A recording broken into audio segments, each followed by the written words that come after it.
नमस्कार दोस्तों। आज हम राजस्थान की आर्थिक समीक्षा 2024-25 को पढ़ेंगे। राजस्थान इकोनॉमिक सर्वे, जिसका असिस्टेंट प्रोफेसर में बहुत ज़्यादा वेटेज है, 20 क्वेश्चन आते हैं वहाँ से। तो ये पूरा अपन आर्थिक समीक्षा के जितने भी क्वेश्चन हैं उन सबको कवर करने की कोशिश करेंगे। तो सबसे पहले एक सामान्य परिचय की बात करते हैं। तो सबसे पहले एक अपना टॉपिक दे रखा है सिलेबस में, संरचनात्मक प्रवृत्तियाँ। तो संरचनात्मक प्रवृत्तियों को अपन ने ऐसे समझने के लिए दो भागों में डिवाइड किया, एक तो सामान्य परिचय और एक संरचनात्मक प्रवृत्तियाँ। तो सामान्य परिचय में जैसे जीडीपी पढ़ेंगे, उसकी परिभाषा, उसका महत्व, उसके प्रकार।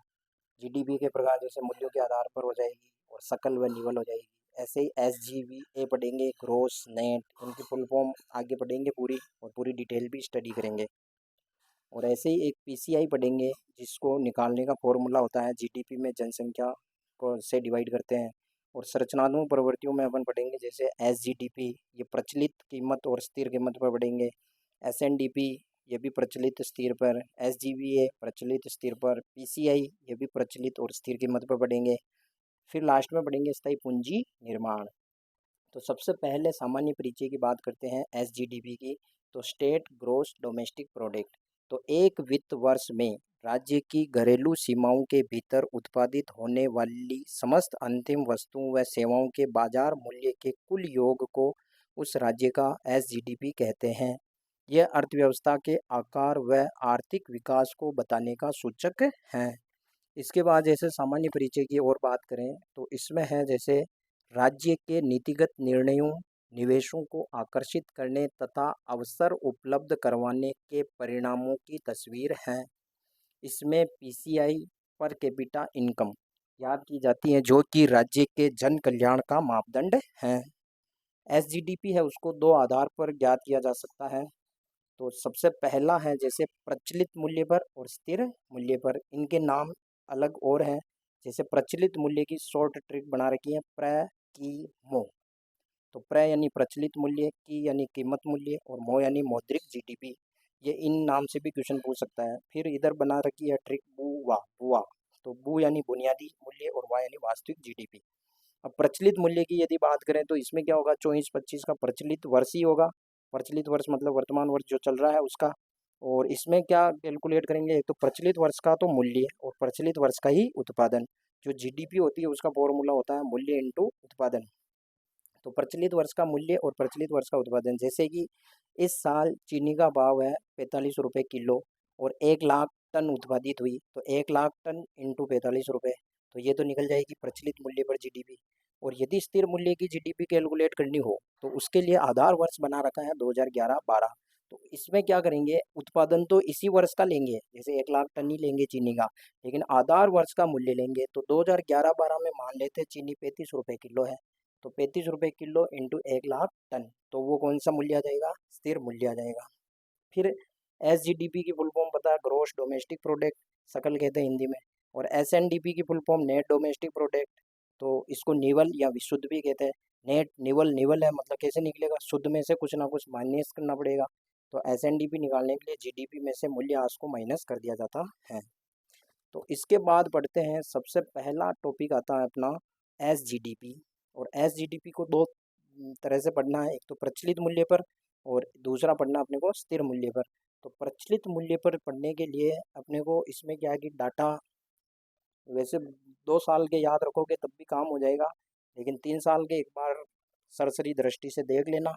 तो इसमें क्या है कि जैसे सबसे पहले बात करेंगे 2022-23 का, फिर 23-24 और फिर 24-25। और ये सारे जो मूल्य होंगे वो लाख करोड़ में होंगे।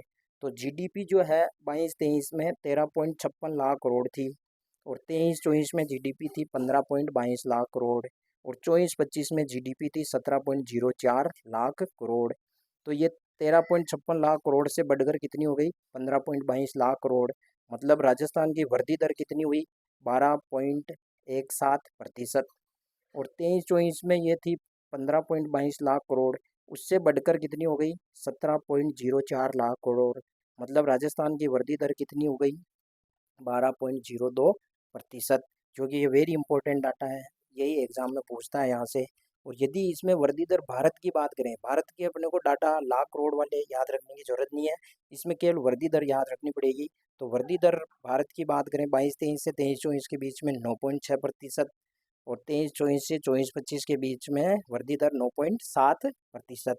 तो कई बार क्वेश्चन ऐसे पुटअप होता है कि 24-25 में राजस्थान की वृद्धि दर भारत से अधिक थी, स्टेटमेंट आ गया, तो अधिक थी तो सत्य है अधिक थी। तो इस टाइप से क्वेश्चन आता है। फिर ये जो ये पॉइंट और ये पॉइंट था, ये पॉइंट ये अभी जो मैंने बोला था उसी को मैंने इसमें राइट डाउन कर रखा है कि 22-23 में 13.56 लाख करोड़ से बढ़कर 23-24 में 15.22 लाख करोड़ हो गई, जो 12.17% वृद्धि दर दर्शाती है। भारत की वृद्धि दर उस टाइम कितनी थी? 9.6%। सेकंड पैराग्राफ, 2023-24 में 15.22 लाख करोड़ से बढ़कर 24-25 में 17.04 लाख करोड़ हो गई, जो 12.02% वृद्धि दर दर्शाती है। और उस टाइम भारत की वृद्धि दर कितनी थी? 9.7%। तो राजस्थान की वृद्धि दर भारत की वृद्धि दर से अधिक, दोनों ही साल की तुलना करें तो उसमें वृद्धि दर अधिक रहेगी। अब जीडीपी जो है वो प्रचलित मूल्य पर 23-24 की तुलना में 24-25 की जीडीपी वृद्धि दर कम रही, ये स्टेटमेंट भी आता है। देखो, ये 12.17% वृद्धि दर थी 23-24 में, और 24-25 में वृद्धि दर 12.02%। इसका मतलब स्टेटमेंट बना कि ये वृद्धि दर क्या हुई? कम हुई, जबकि भारत की वृद्धि दर क्या हुई इस दौरान? बढ़ी। फिर एक वेरी इंपॉर्टेंट पॉइंट है कि भारत की प्रचलित मूल्यों पर जीडीपी में राजस्थान का प्रचलित मूल्यों पर जीडीपी का अंश 5.26% है। यह वेरी इंपॉर्टेंट डाटा है, एग्जाम में पूछने लायक है। फिर इसके बाद आती है जीडीपी स्थिर मूल्य पर, जीडीपी स्थिर मूल्य पर या फिर वास्तविक जीडीपी। तो इसमें आधार वर्ष कौन सा होगा? 2011-12, ये भी लाख करोड़ में होगी। तो 2022-23 में 7.79 लाख करोड़ से बढ़कर 23-24 में 8.41 लाख करोड़ हो गई। फिर 24-25 में 8.41 लाख करोड़ से बढ़कर जीडीपी 9.06 करोड़ लाख करोड़ हो गई। तो वृद्धि दर कितनी हुई? 22-23 से 23-24 के बीच में राजस्थान की वृद्धि दर 7.88%, और 23-24 से 24-25 के बीच में राजस्थान की वृद्धि दर 7.82%। और भारत की वृद्धि दर इस दौरान कितनी थी? 8.2%, और इस दौरान कितनी थी? 6.4%। तो ये पूरा पैराग्राफ 1, 2 और ये तीनों ही पैराग्राफ इनको बेस बना के फिर लिख रखा है, तो इसको आप एक बार राइट डाउन कर लेना। फिर ये वेरी इंपॉर्टेंट, भारत की स्थिर मूल्यों पर जीडीपी में राजस्थान की स्थिर मूल्यों पर जीडीपी का अंश कितना है? 4.90%, जबकि उसमें कितना था? 5.26% था। उसमें कितना था? 5.26%। ये रहा 5.26%, जबकि इधर कितना है? 4.90%। और एक इम्पोर्टेंट डाटा, वो जो अपने आर्थिक समीक्षा है उसमें एक डाटा दे रखा था, उसमें से एक डाटा मैंने इम्पोर्टेंट निकालने की कोशिश की। ऋणात्मक वृद्धि दर, ऋणात्मक वृद्धि दर का यदि स्टेटमेंट आता है तो कब रही थी? ये जब कोरोना काल आया था उस टाइम। तो 20-21 में धनात्मक वृद्धि दर, जबकि भारत की ऋणात्मक वृद्धि दर रही। भारत की क्या रही थी? ऋणात्मक वृद्धि दर। राजस्थान की तो 20-21 में धनात्मक वृद्धि दर थी, कितनी थी? 1.79%, जबकि भारत की ऋणात्मक वृद्धि दर रही -1.2%। और स्थिर मूल्य पर यदि बात करें तो राजस्थान की 20-21 में ऋणात्मक वृद्धि दर कितनी थी? -1.82, और भारत की भी क्या थी? नेगेटिव वृद्धि दर थी। तो 20-21 में स्थिर मूल्य पे राजस्थान और भारत दोनों की ऋणात्मक वृद्धि दर थी, जबकि प्रचलित मूल्य पर राजस्थान की तो वृद्धि दर धनात्मक थी, और इधर किसकी थी? ऋणात्मक वृद्धि दर थी। और यदि इस बार डाटा दिया, वेरी इंपॉर्टेंट डाटा दिया, एग्जाम में पूछने लायक है। पहले आर्थिक समीक्षा आती थी, उसमें डिस्ट्रिक्ट वाइज डाटा नहीं होते थे, लेकिन इस बार डिस्ट्रिक्ट वाइज डाटा दिए। तो जिलेवार सकल जिला घरेलू उत्पाद, GDDP, gross district domestic product, तो इसमें प्रचलित कीमत पर और स्थिर कीमत पर देखेंगे। तो ये जयपुर है सबसे पहले नंबर पर, जो 1.87 लाख करोड़ से बढ़कर कितना हो गया था? 2.12 लाख करोड़, मतलब वृद्धि दर कितनी थी? 13.63%। फिर सेकंड नंबर पर है अलवर, वो 1.04 लाख करोड़ से बढ़कर 1.20 लाख करोड़ हो गया, जो कि 15.16% की वृद्धि दर दर्शाता है। जोधपुर 0.74 लाख करोड़, इसको मैंने लाख करोड़ में कन्वर्ट कर दिया, और उससे बढ़कर 0.83 लाख करोड़ जो कि 11.46% की वृद्धि दर दर्शाता है। भीलवाड़ा 0.67 लाख करोड़ से 0.76 लाख करोड़ जो कि 13.69% की वृद्धि दर दर्शाता है। और 5वें नंबर पर है अजमेर जो कि 0.61 लाख करोड़ से बढ़कर 0.70 लाख करोड़ जो कि 14.03% की वृद्धि दर दर्शाता है। ये सब डाटा थे प्रचलित कीमत पर। अब आते हैं स्थिर कीमत पर। तो स्थिर कीमत पर जयपुर का डाटा था 22-23 में 1.11 लाख करोड़ से 1.23 लाख करोड़ जो कि 10.47% की वृद्धि दर दर्शाता है। अलवर 0.65 लाख करोड़ से 0.74 लाख करोड़ जो कि 13.47% की वृद्धि दर दर्शाता है। जोधपुर तीसरे नंबर पर है 0.41 लाख करोड़ से बढ़कर 0.44 लाख करोड़ जो कि 7.55% की वृद्धि दर दर्शाता है। और चौथे नंबर पर जिला है अजमेर जो 0.34 लाख करोड़ से बढ़कर 0.37 लाख करोड़ जो कि 8.95% की वृद्धि दर दर्शाता है। और 5वें नंबर पर जिला है भीलवाड़ा। तो यहाँ पे थोड़ा सा चेंज है, यहाँ 3 तक तो ठीक है। चौथे नंबर पे इधर भीलवाड़ा, इधर 5वें पे अजमेर, इधर अजमेर और इधर भीलवाड़ा जो कि 0.33 लाख करोड़ से बढ़कर 0.37 लाख करोड़ हो गया, 10.29% की वृद्धि दर दर्शाता है। और यदि इनमें सब में प्रतिशत उच्चतम वृद्धि दर की बात करें तो अलवर जिला है जिसकी 15.16% इधर तो और इधर 13.47% दोनों में। फिर बात करते हैं निवल शुद्ध नेट। तो NSDP की नेट स्टेट डोमेस्टिक प्रोडक्ट। तो इसके अंदर यदि बात करें तो 22-23 में कितनी थी 12.10 लाख करोड़ से बढ़कर कितनी हो गई 13.59 लाख करोड़ जो कि 12.28% की वृद्धि दर दर्शाता है। और फिर 13.59 लाख करोड़ से बढ़कर कितनी हो गई 12.23% जो कि ये वृद्धि दर दर्शाता है 15.25 हो गई। फिर इधर स्थिर कीमतों पर यदि बात करें तो 6.82 लाख करोड़ से बढ़कर 7.37 लाख करोड़ हो गई जो कि 8.05% की वृद्धि दर दर्शाती है। और फिर 7.37 लाख करोड़ से बढ़कर 7.96 लाख करोड़ हो गई जो कि 8.03% की वृद्धि दर दर्शाती है। जो अभी मैंने बोला उसी को मैंने यहाँ पर राइट डाउन कर रखा है, ठीक है।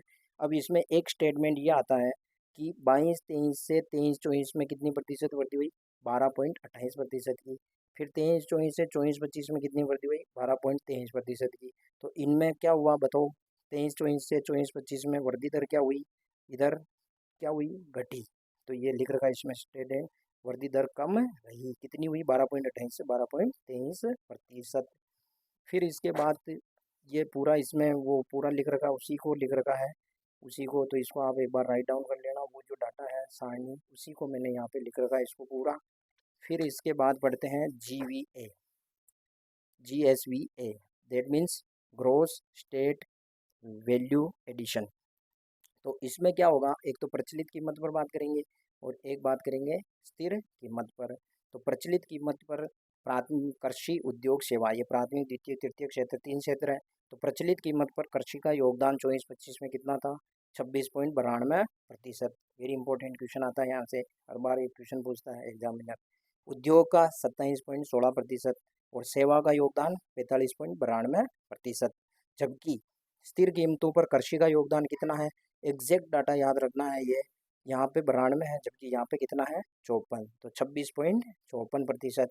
और इधर उद्योग का उधर 27.16% है, इधर उद्योग का योगदान 28.39% और सेवा का 45.07%।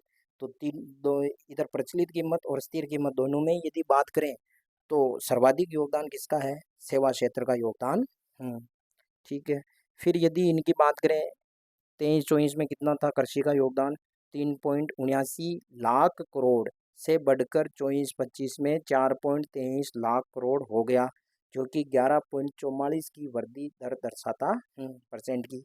फिर उद्योग का 3.95 लाख करोड़ से बढ़कर 4.26 लाख करोड़ हो गया जो कि 7.88% की वृद्धि दर दर्शाता है। और सेवा क्षेत्र का योगदान 6.42 लाख करोड़ से बढ़कर 7.21 लाख करोड़ हो गया जो कि 12.29% की वृद्धि दर दर्शाता है। और इनको टोटल जोड़ें तो ये इसका योगदान हो गया 14.17 लाख करोड़ और उससे बढ़कर ये कितना हो गया था 15.70 लाख करोड़ जो कि 10.83% की वृद्धि दर दर्शाता है।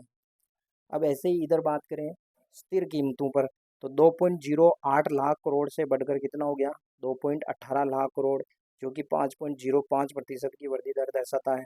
ये 2.21 लाख करोड़ से बढ़कर कितना हो गया, 2.33 लाख करोड़, जो कि 5.47% की वृद्धि दर दर्शाता है। 3.45 लाख करोड़ से बढ़कर कितना हो गया, 3.70 लाख करोड़, जो कि 7.38% की वृद्धि दर दर्शाता है।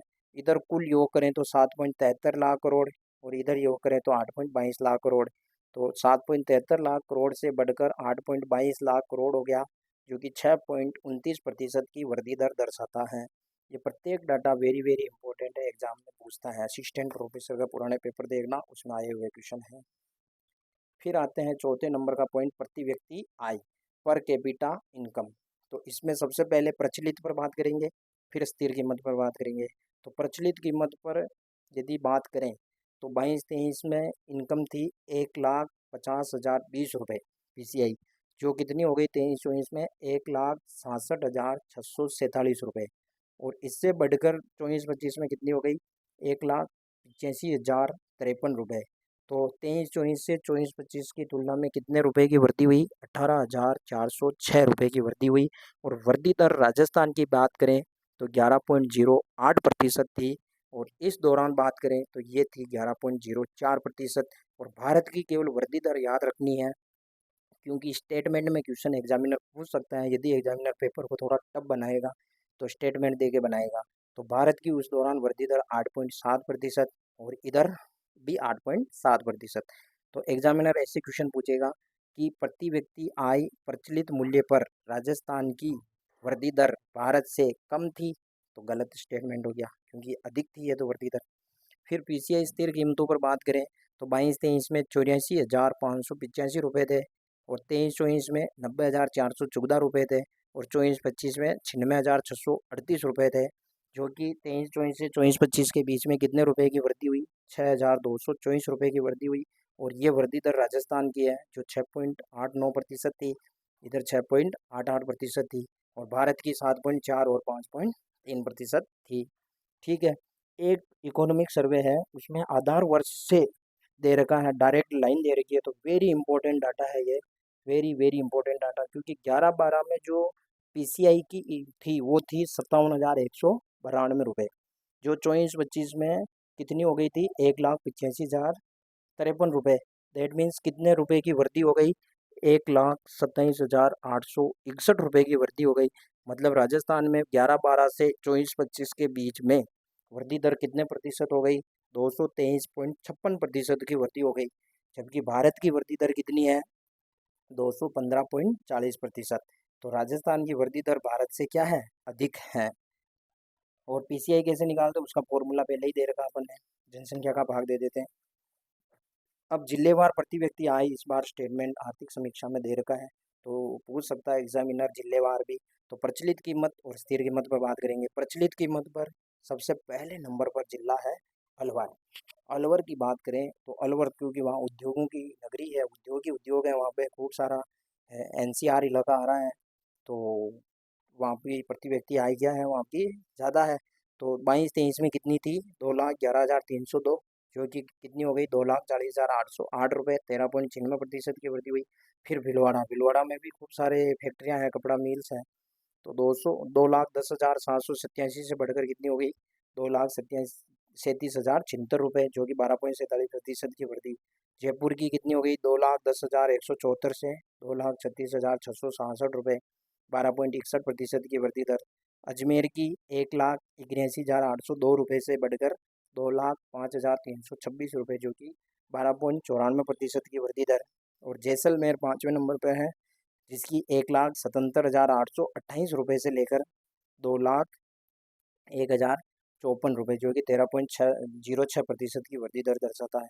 फिर स्थिर कीमत पर बात करें तो स्थिर कीमत पर पहले नंबर पर कौन है, अलवर, 1,31,635 से बढ़कर कितनी, 1,47,849 रुपये, जो कि 12.32% की वृद्धि दर दर्शाता है।